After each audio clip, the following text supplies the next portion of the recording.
कहकर एक गांव में संजय कहकर एक बूढ़ा आदमी रहता था। उसका पत्नी का नाम थी सुमति। उनको बच्चे नहीं थे। दोनों मिलकर एक ठेले के ऊपर पूरी बनाते थे। उधर वे 5 रुपए में ही पूरी बनाकर बेचा करते थे।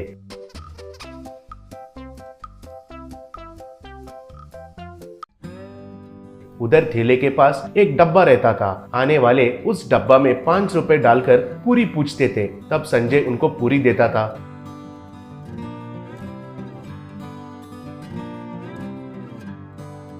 पूरी का दाम केवल 5 रुपए ही रहने के वजह से गरीब लोग ज्यादा आकर वे उनका भूख मिटाते थे। संजय को सुमति को पैसों के ऊपर आस नहीं था। एक दिन एक आदमी, संजय जी, जहाँ तक मुझे पता है कई सालों से पूरी बनाकर बहुत कम दाम में बेच रहे हैं। ऐसा है तो आपको इस व्यापार में फायदा कैसा मिलेगा? चीजों का दाम तो बढ़ता ही जा रहा है।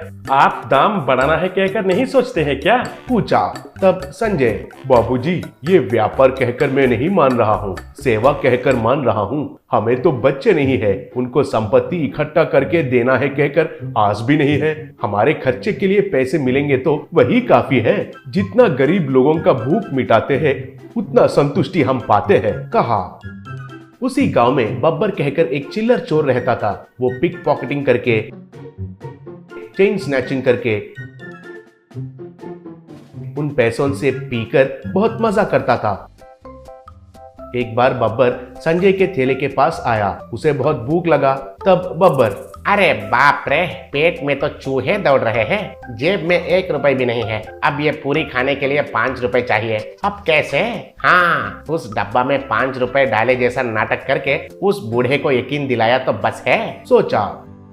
ऐसे बब्बर एक छोटा सा पेपर टुकड़े को उस डब्बा में डालकर पूरी लेकर खाया।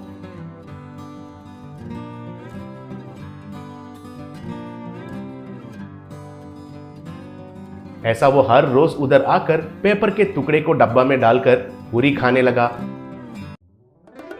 एक दिन संजय, बेटा, तुम हर रोज पैसों के बदले पेपर टुकड़े डालकर खाना खा रहे हो कहकर मुझे पता चल गया है, लेकिन ये गलत है बेटा।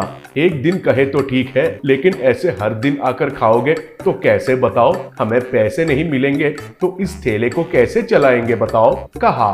तब बब्बर, ए बूढ़े, क्या बक रहे हो? मैं और पेपर के टुकड़े डालना क्या है? मुझे क्या जरूरत है? आफ्टर ऑल 5 रुपए मेरे पास नहीं है, समझ रखे हो क्या? अंधे हो गए हो क्या? किसको पकड़कर क्या बात कर रहे हो, पता है तुम्हें? कहकर गुस्सा से उसका थैले को तोड़ फोड़ करके उल्टा करके उधर से चला गया। उसके वजह से